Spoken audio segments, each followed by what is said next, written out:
Welcome back to Meet to Mum, a series of videos where we will explore some of the issues that come with the journey towards motherhood. I'm Jillian Doyle, I'm a clinical psychologist in perinatal mental health working in the Rotunda Hospital. So waiting to become a mother is a time where women experience lots of physical and psychological change, and pregnancy marks the beginning of a new life stage, and a mixture of emotions, both positive and negative, are very normal to feel at this time. During this time, it's important to recognize and respond to your emotions as you prepare yourself for change and for the new life to come. Most of us find it difficult to adjust to the unknown, and for lots of people, especially first-time parents, expecting a baby comes with many new skills that need to be mastered. Today, we're going to spend some time thinking about change and thinking about identity. So in relation to change, we will think about how you respond to change. We will then consider your changing identity and how you can create space to accept the loss of certain parts of yourself and to welcome in new parts of yourself, new parts of this unfolding identity of yourself as a mother. So I would encourage you to pause this video for a moment and maybe grab a pen and paper just for some of the exercises that we're going to do during the session. So firstly, we're going to think about change, and there are certain transitions in life that bring a lot of change with them. So for example, when you move out of home, maybe if you're someone who went to college, if you're entering into or exiting out of a relationship, if you're changing job, or if you're moving countries. These are all times of transition that can impact on us quite strongly. So just if you take a moment, can you write down some of the bigger changes that you have been through in your life? Now zone in on one of these changes. So perhaps the change that comes to mind is something you have chosen, or maybe it's something that you had to adapt to. But bring to mind a memory from that time. Can you recall how it felt making up your mind to change? How did your body feel? Change will often bring up different physical sensations, and sometimes the physical sensations will be part of what we call the fight or flight system. Can you remember if you had physical sensations associated with these changes? So for example, sleepless nights, or increase in your heartbeat, or churning of your stomach. Just trying to think about that and jot down any of those changes. Now try to remember if you had any thoughts at that time. So sometimes at times of change, we might have thoughts like, I can't do this, or thoughts like, I really want to do this. And with change, there's often a gradual movement towards the change as we try to decide if this is something we want to do. And this can feel really uncomfortable as you're going back and forward. And sometimes once you actually make up your mind to change and really commit to that change, it feels a lot better. Of course, if a change comes out of the blue, this can take a lot longer to get your head around because it can leave you feeling out of control. In the situation that you're thinking about, how did you cope with the change? So just trying to identify what is your style around change. So are you someone who tries to fight or control everything? Or are you someone who sticks their head in the sand and waits for someone else to take control in the hope that it will all kind of pass you by and be smoothed over and feel okay again? Or are you someone who actually sits down and makes plans so that the change happens gradually and it doesn't cause you too much upheaval? So just looking back now on how you responded to that time of change in your life, is there anything you would have liked to have done differently? Would you have liked to act faster, or would you have liked to have taken more time over the change? Would you have liked to have spoken to more people, or did you speak to too many people? So none of these things are right or wrong. It's just about identifying what is right for you. And the best way to tune into what is right is by tuning into yourself, so noticing those changes in your body and how they settle. So having spent some time thinking about this one particular change, let's now take a wider view and identify how you are with change more generally. So can you think about what makes it easier for you to adapt to change? So just jot down a few words. Doesn't need to be anything long or anything too formal. Just so you can have a sense of what makes change easier for you. And then also what makes change harder for you. So what we're trying to explore here is how flexible you are when it comes to change. And if having done this exercise, you're thinking that you're somebody who finds it hard to cope with change, well then welcome to the club, because most people find change hard. But it is worth developing the capacity to slow down, tune in, and respond rather than just react when it comes to change. And this is particularly true for the change that's coming, so that is the change of motherhood.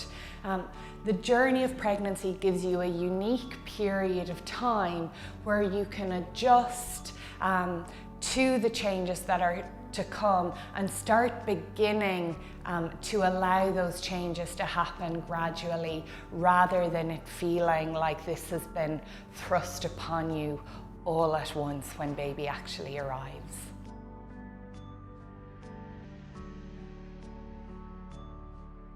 So therapists who work within an acceptance and commitment therapy model see it as really important to help people increase their psychological flexibility. And psychological flexibility has a number of components. So firstly, it refers to the ability to be fully present in the moment. The next part of psychological flexibility is the ability to be aware of what you are thinking and feeling without trying to change these thoughts and feelings, even if they are uncomfortable. So accepting them as they are, but also not feeling controlled by them. And then the final part of psychological flexibility encourages you to do what matters to you.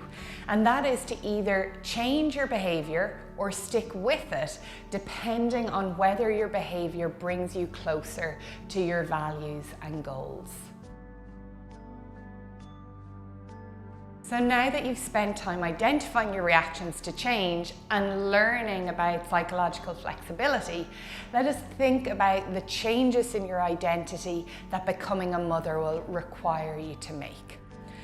So identity is how we define ourselves. So essentially, what are the things that makes you you? And your idea of who you are will change both as you wait to become a mum and in response to the challenges mothering brings. It is likely that the importance you place on different aspects of your identity will alter too.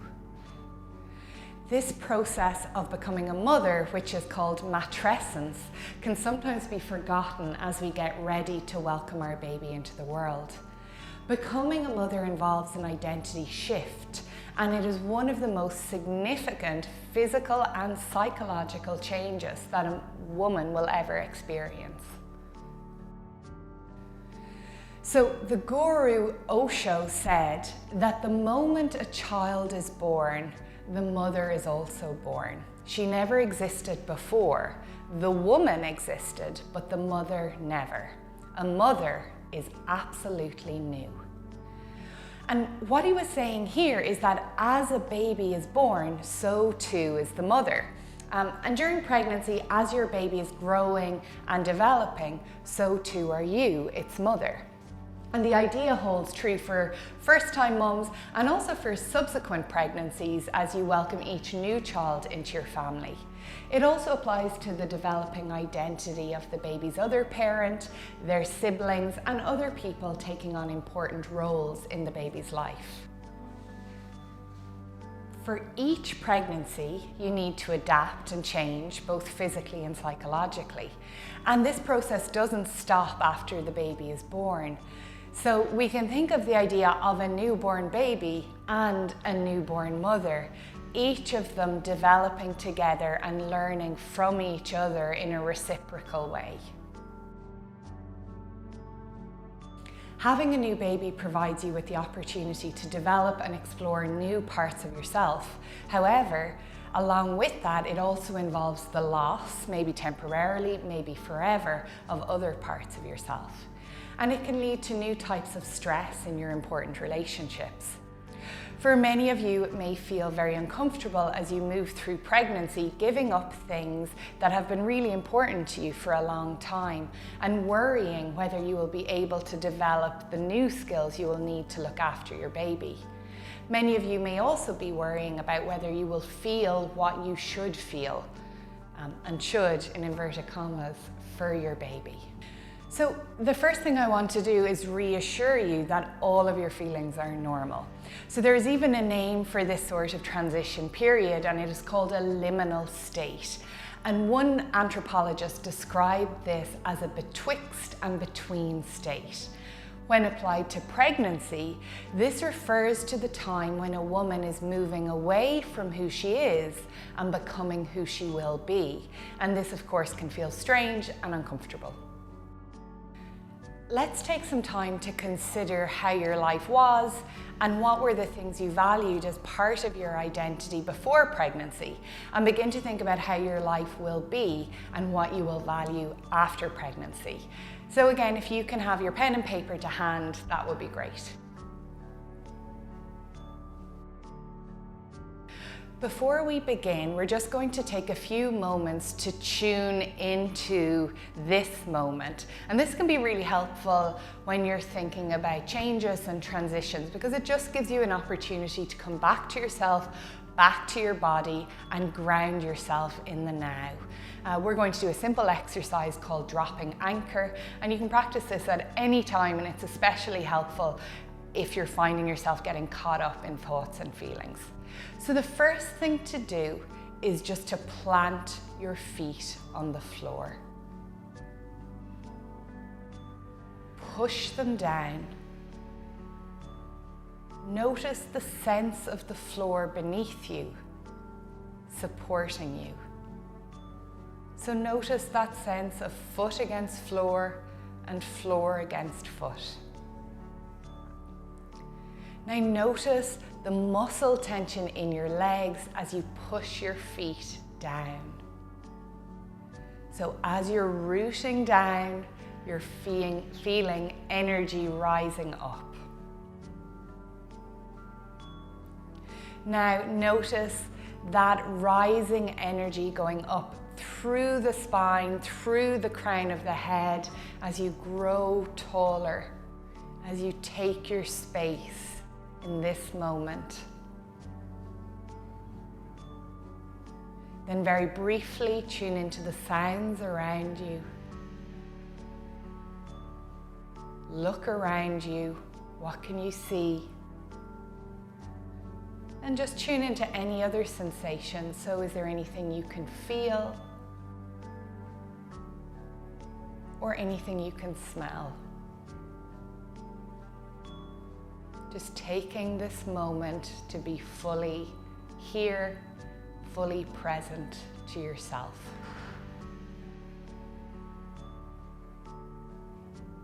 Okay, so now we're going to move on to our exercise. So if you have a sheet of paper, what I'm going to ask you to do is draw 2 circles. We're going to do 2 pie charts, if you can remember back to primary school or Leaving Cert Maths. And label one of them life before pregnancy and one of them life after. So what I'm going to ask you to do is begin to divide up your first circle, which is life before pregnancy or life before baby, according to the things that are important to you.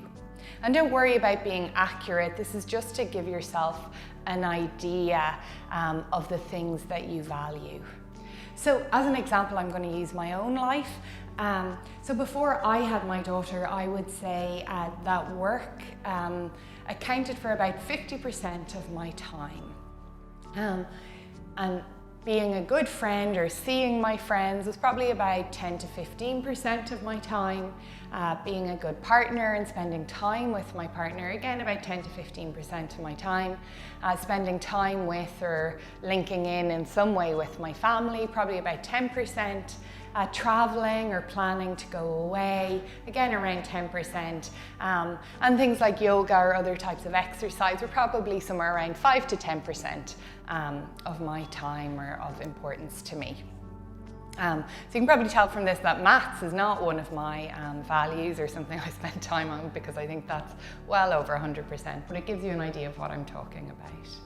So once you've this part of the exercise complete, now start to think about yourself post-baby.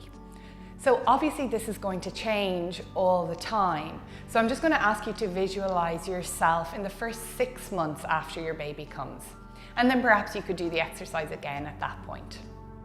So again, using myself as an example, when I think of the first 6 months after my daughter came along, my pie chart would have looked something like 60% looking after my baby, probably about 10% worrying, 5 to 10% being in touch with my family, 5 to 10% spending time with my partner, 10% trying to go to baby groups to make new connections with other mums, and 5% visits or calls from friends. When you compare your two pie charts, you may notice lots of changes. So things that were very important to you become less so. But again, this isn't necessarily forever. And it might be helpful for you to think of banking certain passions that you can come back to at a later point. So for me, for example, something that I've banked has been travel. It just isn't happening for me now, and I know it isn't happening for any of us now because of coronavirus, but prior to that it wasn't happening for me. But I know that it's a value of mine that I can come back to at a later date. When you fill out your pie chart or are considering parts of your life that might change, there are a number of areas you could consider, including changes in roles at home, changes in your body image and fitness, changes in how you define yourself, changes in your ability to rest or sleep, changes in your finances, changes in your relationships. So if you're in a relationship with a partner, changes in your relationships with siblings, friends, parents-in-law, changes in your leisure time and hobbies, changes in your social life, changes in roles at home, changes in housing or where you live, and changes in your role at work. So for some people, if you've been working really long hours, that might need to change, or maybe you have a work pattern that isn't going to work so well once baby arrives. So what is it like to consider all these areas of change? Can you take a moment to acknowledge any of the feelings that come up? We might take a moment to pause at this point. So just stop what you're doing and ask yourself, what is going on for me right now? So you might be tuning into your body, into your thoughts, into urges to do something. And then ask yourself, how am I feeling right now? So what are the emotions that are around? Keep this simple. You're just checking in on yourself. Then, if having paused, you notice feelings of anxiety, you could try dropping anchor again. So again, just coming to yourself by planting your feet, feeling the ground under your feet, noticing that that ground is supporting you, feeling the tension in your muscles as you root down and grow up. Noticing that energy traveling up the spine, up to the crown of the head. Perhaps you feel yourself growing a bit taller. Perhaps your chest is opening, perhaps your back is lengthening. Just noticing that sense of yourself in time and space.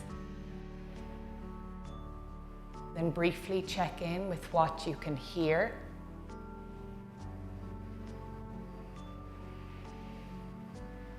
For me here, I can hear a Hoover.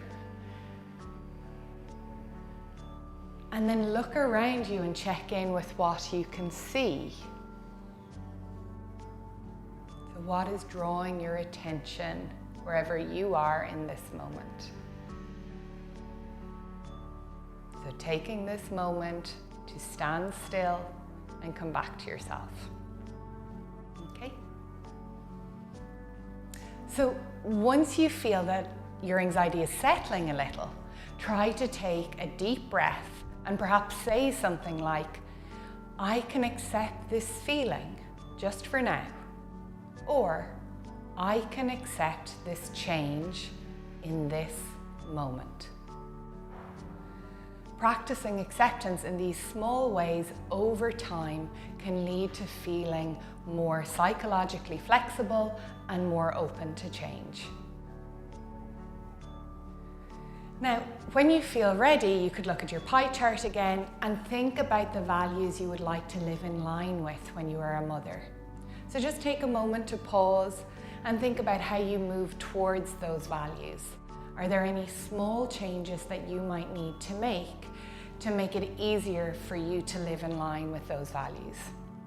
So, for example, if having a network of other mums in your area who you can get support from is a value for you, then perhaps during your pregnancy you could research groups that cater to mums, either groups that you can attend in person after the pandemic, or groups that you can attend or get support from online.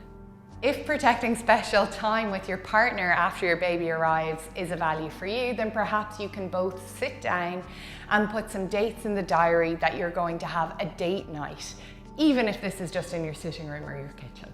Something else that can be really helpful to mark pregnancy as a point of identity change and transition is to think of a ritual that you can partake in that makes sense and is meaningful for you.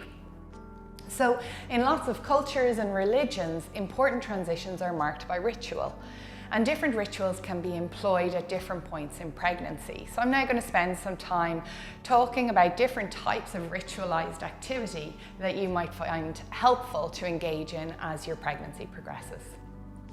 In the early stages of pregnancy, you might find it helpful to start a journal that details your pregnancy journey. So this could provide a space for you to get your head around the pregnancy and what it means to you. So you could try to take some time to draw, read, think and reflect on your life. And it will be important to acknowledge change and loss.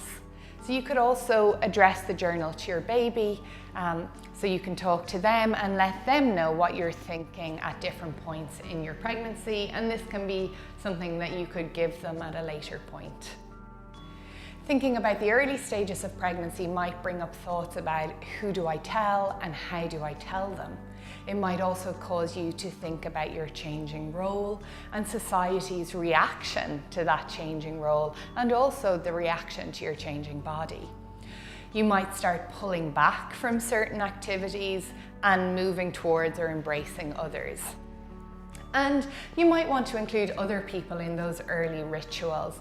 So for example, if you decide to go out and get yourself some maternity clothes, you could go shopping with someone close to you and really mark that occasion. Or you might start talking to people about their experiences of birth or of parenting. You might start reading more about birth or parenting, or you might watch television programs about birth or about parenting. As your pregnancy progresses, you might notice yourself becoming more internally focused. So at this point, your pregnancy is likely to be known to others, and you may be experiencing a lot of changes. And this is the time where lots of women experience anxiety as they grapple with the unknown and work their way through different questions about birth and parenting. Questions may also come up about your partner and your relationship. So how will it change? Will I be a good parent? Will they be a good parent? How will we parent together? What sort of team will we be? And this is the real betwixt and between time, where it can be helpful to employ rituals that will help you begin to embed that role of mother and to step into the role. So perhaps you will start to attend antenatal education classes and talk to other mums-to-be. Hopefully you will choose to share your worries and concerns with someone who cares about you. You might draw or sculpt or write about your experience at this stage. You could start a memory box or a photo book that you can add to and that you can look back at in times to come. Or perhaps you could write your baby a letter that he or she will have when they get older. You might be thinking about names and really zoning in on what certain names mean to you. Perhaps you're someone who would find it meaningful to connect with nature. So maybe for you, getting out into nature and noticing new life in nature can feel really soothing and really helpful and help you move towards that idea of creation. Maybe connecting with plants or animals might help you feel comforted and part of something that is greater than you.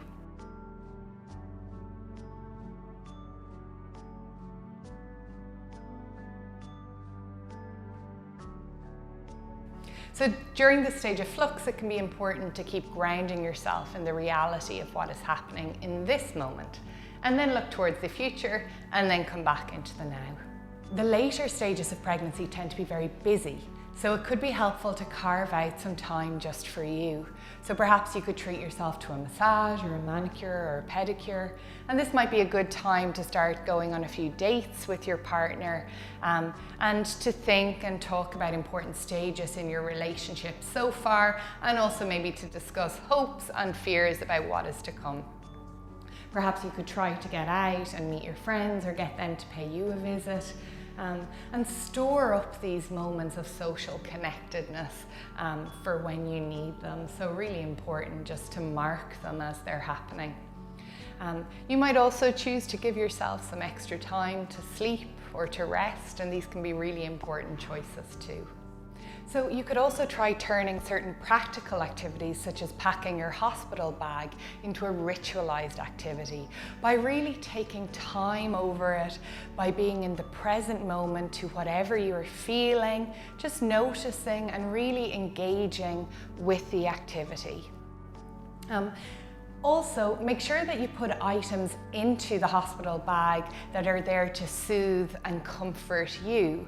And as you're doing this as part of the ritualized activity, that can help you feel safe and cared about. And then later on, when you're in hospital, when you're, going through labor, it can be really nice to have those items to soothe you. So maybe you're someone who really likes music, and you could make a playlist of your favorite songs or of songs that you've listened to during your pregnancy, and just really tuning into these at different times or tuning into relaxation exercises. If you enjoy cooking and you have a freezer, you might consider doing some batch cooking so that you'll have some meals stored in the freezer for when baby comes. Perhaps you'd like to think about writing down your birth preferences and talk these through with your maternity care provider and your partner so that everyone is aware of your preferences. You might be someone who would like to get a cast done of their bump or have some photographs taken during pregnancy to keep as a reminder of your journey. And perhaps you would like to draw your baby and keep that picture as a memento, and that could be a fun activity to do with your partner. You may choose to meet up with your friends and find comfort in sharing stories, stories of the past and remembering different things you did together, or sharing stories of other people's experiences of giving birth or raising children. And you can also use these opportunities to play ritualized kind of baby shower games. That can be good fun and a nice way to mark an occasion. You might have a cultural, spiritual, or religious tradition that you decide to take part in as you prepare to transition towards motherhood, or you may choose not to ritualize this transition. And whatever you choose, I hope that it serves you well and that it helps you move forward in your journey towards motherhood.